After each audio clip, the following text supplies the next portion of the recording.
Hey guys, welcome back to the channel. If you're new here, my name is Maria and I'm a 4th year medical student studying at the University of Cambridge. So today I'm doing a video about how to make the most of your surgery rotation. So I've just finished my 6-week surgery block.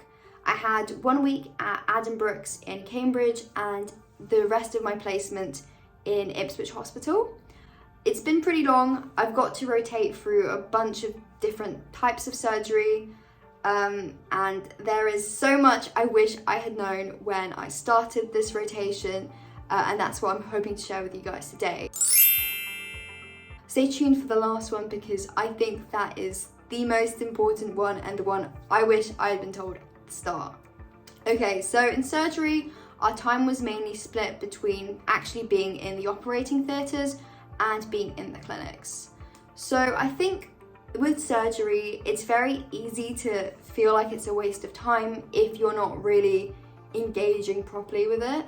So if you're just standing at the back of the operating theatre and you're not really seeing anything and you don't really know what you're watching, it can feel like a massive waste of time. So I'm here to tell you how you can avoid that. So first of all, I found the clinics super high yield. So the way a clinic works is you sit there with a consultant and then you'll have patients that come in and they'll describe their problems, and the consultant, who is going to probably be a specialist surgeon, will then talk through it and offer them some sort of treatment or investigations. So it's super helpful because you get to hear the whole patient history and you can see them do examinations and you can see certain physical signs. Also, a lot of the time the consultant will actually just let you take the history and then present to them. It was really good practice. And then with the examinations, sometimes they'll let you also help out with those. So I got to do a lot of breast examinations when I went to breast clinic, and that was super helpful for me because we had just learned how to do breast examinations the day before. The other good thing with clinics is that you get to meet a lot of the surgeons there, and then you can ask them about what sort of surgeries they're going to be doing over the next week, and so you can know where to go and when, and you can also prepare for the surgeries by reading ahead and kind of knowing what to expect. So that brings me on to point number 2, which is read about the surgeries in advance if you can. This is kind of tricky and sometimes surgeries do get cancelled and so all your reading feels like it's gone to waste. That's how I felt about one of the knee replacements that I was going to see. But on the whole, if you can look at the anatomy beforehand, it makes things a lot easier for you because you know what to expect, and if the surgeon asks you loads of questions, you actually have some sort of vague idea of how to answer them. And on the whole, I think it just means you can really engage with it. So the next thing is scrub in where you can. So I'm currently wearing scrubs. That's just the general clothing that people wear when they're on surgery.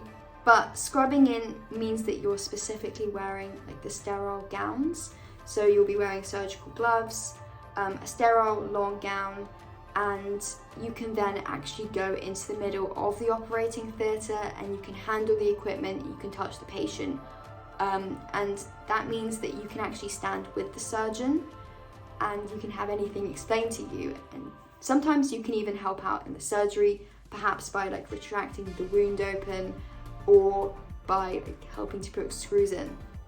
So yeah, it's a lot more hands-on, a lot more interesting, and you can actually see what's going on. Since you're right by the surgeon, they're far more likely to actually explain things to you as well. So I really recommend scrubbing in if you can. So in order to make sure you've scrubbed in, first of all, make sure you brought your clogs. Bringing these bad boys is very handy because it means first of all you'll get to go to the operating theatre. Second of all, make sure you have practice scrubbing in. They often ask you, do you have experience in scrubbing in? And if you do, they're far more likely to let you scrub in. It's worth asking somebody in the theatre team to watch you scrub in, just because it's super easy to make mistakes. You might just accidentally clip your hand against the tap, or you might end up touching your sterile gown against a surface, and then at that point it's kind of game over and you have to restart again. So the way it works is you're going to have to wash your hands many times, and then you're going to have to dry yourself off using all the sterile kit, and then put the sterile gown and sterile gloves on, and then from there you're free to touch anything. It's super useful though, because yeah, you get to see and do a lot more in the operating theatre. I also recommend, if you're going to theatres, go alone, because if you go with another medical student, there's a big chance they won't let you scrub in. They only tend to let one medical student scrub in at a time, and so if there are two of you, it might be a bit awkward deciding who will get to scrub in and who won't. So yeah, if you're on your own, you're basically guaranteed to be the medical student who gets to scrub in. I also recommend going to any of the meetings at the start of the day. So we would go to the trauma and orthopedics meeting quite a bit, but there was also emergency and general surgery meetings going on as well. So they're really good because they actually explain a lot about what's going on. You get to hear about like how the team is handing over and the information that they're giving each other, but also it's a really great way to meet the surgeons and then know where they are so you can follow them for the rest of the day. Otherwise, once everybody's dispersed, it all gets really confusing and you don't really know where to go. So yeah, wake up early, go to the meetings, and then from there you're kind of set. I'd also really recommend making friends with the other theatre staff, not just the surgeons. So the nurses there are super helpful, especially the specialist nurses. They are super knowledgeable and they can explain so much to you about the surgeries.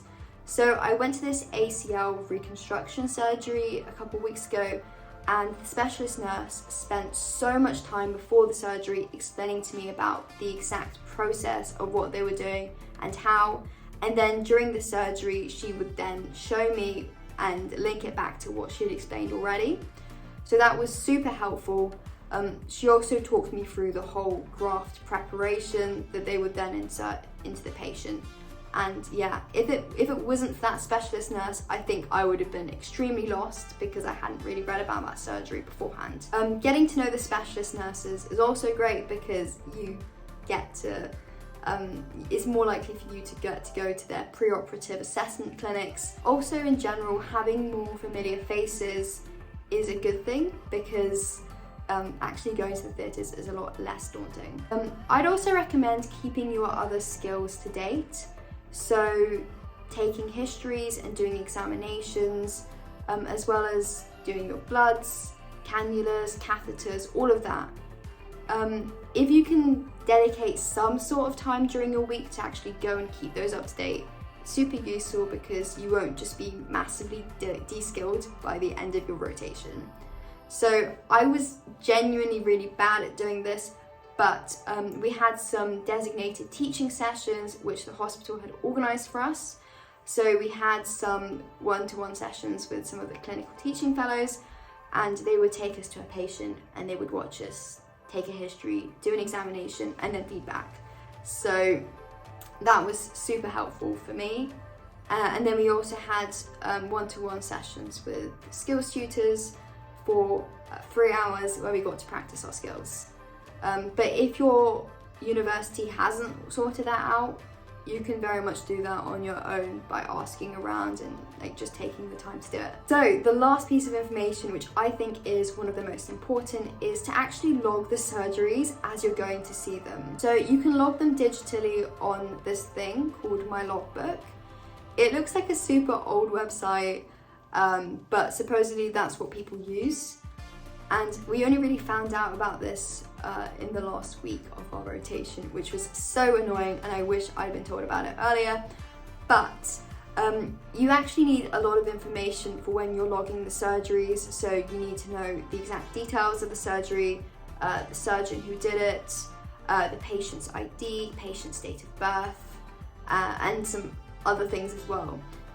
So what I would do is I would check out my logbook before starting your rotation, and then meticulously actually noting things down as you're going along. And that's because if you're even slightly considering surgery, having logged these surgeries is really useful for your application. So you can get the maximum number of points for these surgery logs if you have 50 down by the end of your second year as a foundation doctor. And so if you start early, it's a lot easier to actually get through 50 surgeries. Otherwise, if you realize about this in like the foundation years, I think it would be quite tricky to organize 50 different surgeries to go and see. So yeah, even if you're kind of on the fence about surgery, I would recommend doing it because it's quite easy to do, but it would be quite tricky to catch up on later on. So there you have it. Those are my top tips for surgery rotation. If you think there's anything really key that I've missed, just let me know in the comment section below.